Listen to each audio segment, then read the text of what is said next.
Oui, oui, oui, faut nous prendre nous la main, attendez. Oui, oui, oui.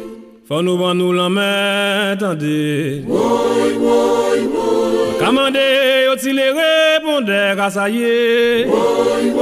Ah, car ça y est, embouillé, en nous aller. Oui, oui, oui. Si vous sans Guadeloupéen. Oui, oui, oui. Si vous sans Martiniquais. Oui, oui, oui. Si vous sans Dominicain. Projet valable, pour moi, l'innovation sociale, c'est comment est-ce qu'on va s'organiser avec les producteurs qui se posent une question et qui nous posent une question, qui est de comment faire produire la forêt tout en respectant la forêt. Et donc comment est-ce qu'on va s'organiser avec les producteurs en tant que conservateurs, puisque le parc défend la conservation de la nature, les producteurs défendent leurs revenus. Comment est-ce qu'on va s'organiser aussi avec la recherche agronomique, qui n'a pas forcément beaucoup investi ces champs-là par le passé, ou en tout cas dans les dernières décennies. Comment est-ce qu'on va s'organiser avec les institutions publiques qui financent et portent certaines conceptions du développement rural et agricole de nos territoires. Comment est-ce qu'on va revisiter un petit peu chacun nos métiers pour répondre à ces questions de comment produire en forêt sans toucher fondamentalement ni à la structure ni au fonctionnement de la forêt.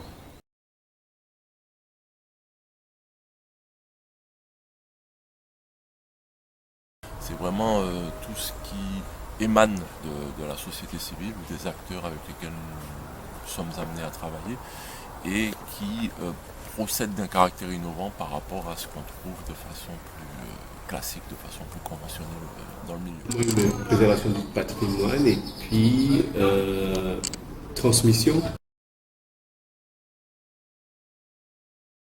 Traditionnellement, c'est toujours la puissance publique qui a édicté les choix et les orientations agricoles.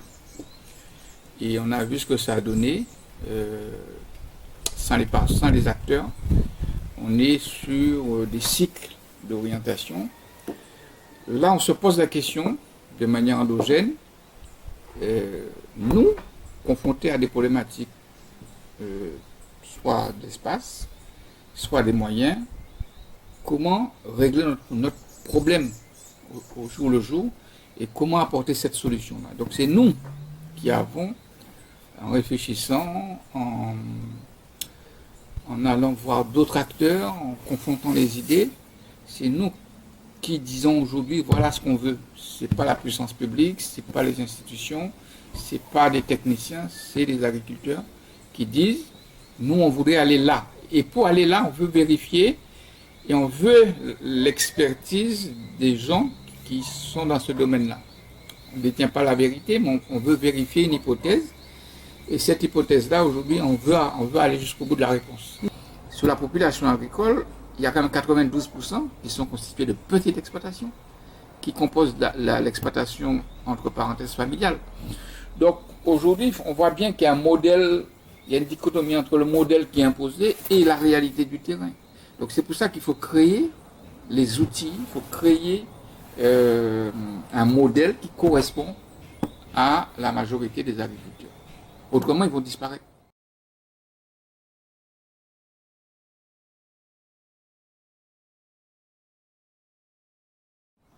La valorisation agro-écosystémique de la biodiversité en forêt de Guadeloupe. D'accord. On doit prendre toutes les dimensions économiques, écologiques et sociales. Pose l'acte en 2011 en Assemblée générale, validé par tous les adhérents du CIAPROVAC, mais avec uniquement l'aspect économique. La rencontre avec le parc et l'INRA amène les deux autres paramètres qui sont l'écologie et le social, avec un petit paramètre qui est tout ce qui est culturel et patrimonial. Alors, mieux appréhender la forêt déjà, parce que c'est un espace quand même qu'on connaît très mal, même si on est dedans tous les jours. Donc, mieux appréhender cet espace et ensuite mieux la valoriser en fonction d'un diagnostic qui sera établi Et à ce moment-là, on saura qu'on peut soit mettre des plantes à graines, soit mettre des plantes médicinales, soit mettre des systèmes des agrosystèmes quoi, en forêt. Mais toute la question aujourd'hui, c'est de reprendre possession de la forêt et de voir comment l'appréhender pour mieux la valoriser. Par exemple, à travers le projet Valable, pour moi, l'innovation sociale, c'est comment est-ce qu'on va s'organiser avec les producteurs qui se posent une question et qui nous posent une question, qui est de comment faire produire la forêt tout en respectant la forêt. Et donc comment est-ce qu'on va s'organiser avec les producteurs en tant que conservateurs, puisque le parc défend la conservation de la nature, les producteurs défendent leurs revenus. Comment est-ce qu'on va s'organiser aussi avec la recherche agronomique, qui n'a pas forcément beaucoup investi ces champs-là par le passé, ou en tout cas dans les dernières décennies. Comment est-ce qu'on va s'organiser avec les institutions publiques qui financent et portent certaines conceptions du développement rural et agricole de nos territoires. Comment est-ce qu'on va revisiter un petit peu chacun nos métiers pour répondre à ces questions de comment produire en forêt sans toucher fondamentalement ni à la structure ni au fonctionnement de la forêt. Projet qui en fait émane d'un besoin d'activité, de production dans une zone particulière qui est la forêt, par des producteurs qui, eux, récupèrent, on va dire, des pratiques ancestrales ou s'inspirent de pratiques ancestrales pour justement développer d'une part leur activité, mais en même temps leur communauté, et derrière cela, transmettre, puisque dans ce projet, il y a une transmission plus jeune, puisqu'ils sont insérés aussi dans l'action.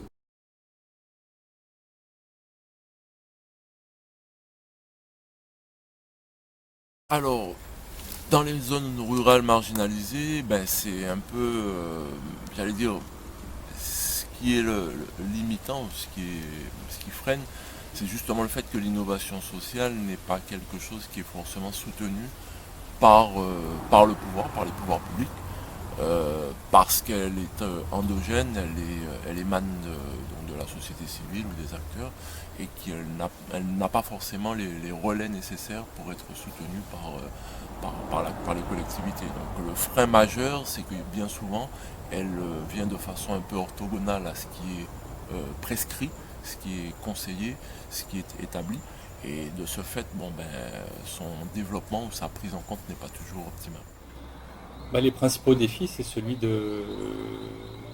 pas tellement de l'invention, parce que je pense que dans les zones rurales marginalisées, ça fait quelques décennies qu'on travaille dans les zones rurales marginalisées, ça fait quelques décennies que les habitants et les acteurs des zones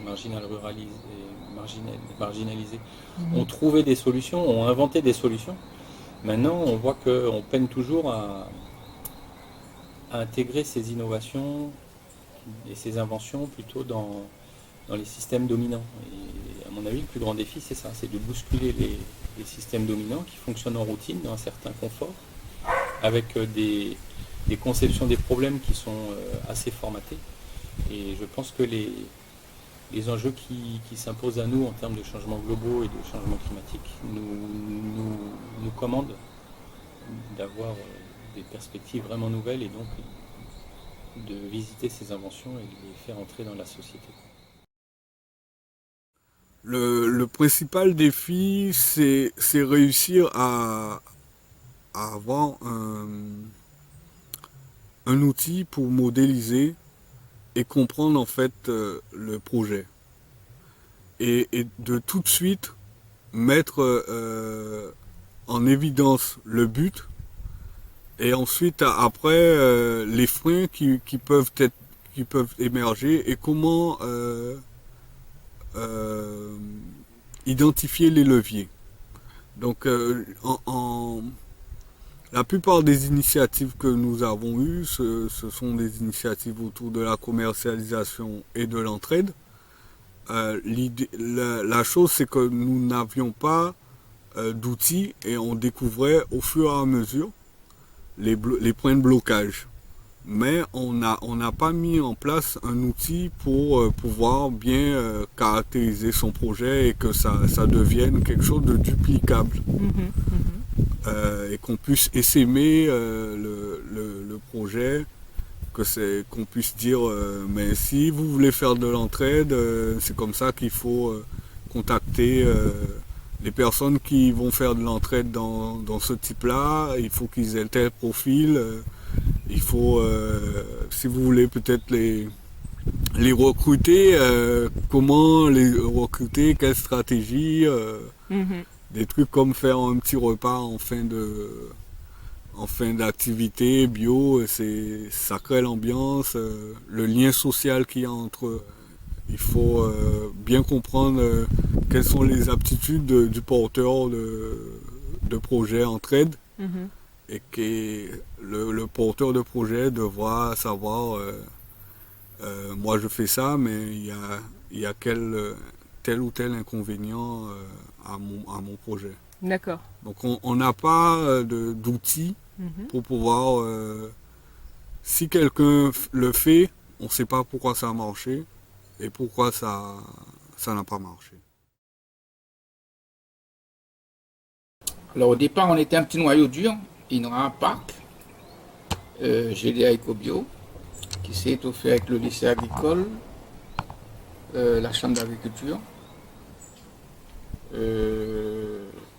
et nous a rejoint ARECA, qui est une association qui est en lien avec la Caraïbe, parce qu'on pense que cette problématique se retrouve aussi dans d'autres pays de la Caraïbe, et une association avec qui on est en discussion, qui est Réseau 129, qui eux s'occupe de la question de l'insertion, mais là aussi il y a une innovation de l'insertion. C'est-à-dire ? C'est-à-dire ils ne veulent pas former des gens en salle ou suivre un modèle défini, mais bien mettre les apprenants ou les stagiaires en situation réelle, de manière au bout de l'insertion, au bout de la formation, une création d'emplois. Le diagnostic a été réalisé à l'initiative du CIAPROVAC et de ses partenaires dans le cadre du groupe opérationnel constitué pour le projet Valable. Donc, il avait pour objectif de faire un état des lieux des pratiques, des usages et des perceptions du sous-bois et de poser un cadre de référence d'un projet de valorisation de la forêt privée en Guadeloupe. Donc pour ça, 4 stagiaires ont été mobilisés, ils ont fait plus d'une centaine d'enquêtes auprès de plus de 100 agriculteurs, donc par agriculteurs on entend éleveurs, anciens agriculteurs ou futurs agriculteurs, donc des gens avec des projets d'installation. Ils ont aussi fait des enquêtes auprès d'institutions et d'experts agricoles ou forestiers en Guadeloupe. Donc le bilan, il a porté sur les productions agricoles, donc végétales et animales en sous-bois, sur une analyse socio-économique des activités, ainsi que sur la mise au point d'une méthode d'analyse des impacts des activités humaines sur le sous-bois. Il y a eu 2 volontaires de service civique et un comité de pilotage interdisciplinaire comprenant jusqu'à 16 partenaires experts différents pour encadrer et contribuer à la mise en œuvre du diagnostic.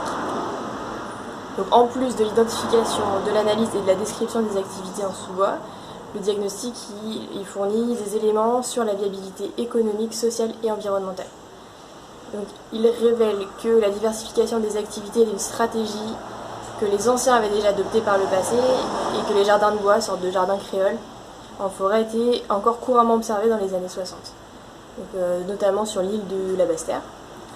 Mais des facteurs de changement socio-économique tels que la départementalisation en 1946 ou l'évolution des orientations stratégiques de l'agriculture guadeloupéenne dans les années 60 puis 80 ont profondément impacté la dynamique de ces formes d'agriculture. Pour nous, il faut concilier production et protection. Donc la question aujourd'hui, c'est comment, autour de l'arbre, faire émerger d'autres productions. Mais l'arbre demeure à sa place.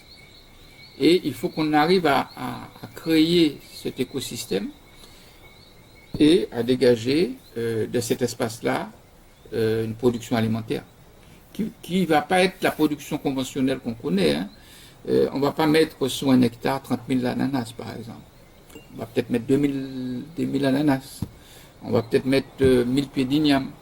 L'idée, c'est qu'on arrive à équilibrer les cultures à cycle long, comme café, vanille, cacao, et les cultures courtes qui permettent à l'agriculteur d'avoir la trésorerie sans avoir à attendre 5-6 ans.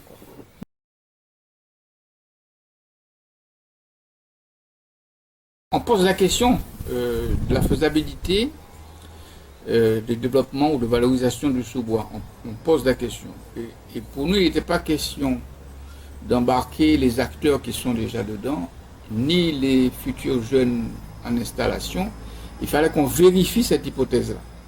Et donc, on a demandé, on a déposé un projet sur les fonds européens, donc FEADER, sur la mesure 16.1, donc programme d'innovation européenne, en disant on veut innover dans ce sens-là, puisque ça n'existe pas aujourd'hui, la question des systèmes agro pastoraux. C'est un changement de pratique, donc c'est une innovation. D'accord. Et donc on obtient un financement dans le cadre de la mesure 16.1 du FEADER de 77 000 € pour un pré-projet sur une année. Donc aujourd'hui, nous avons mis 1 an pour aboutir à une convention qui est en signature. Et nous espérons en tout cas trouver d'autres fonds pour valider le pré-projet. Faut nous prendre nous la main, attendez. Faut nous prendre nous la main, attendez.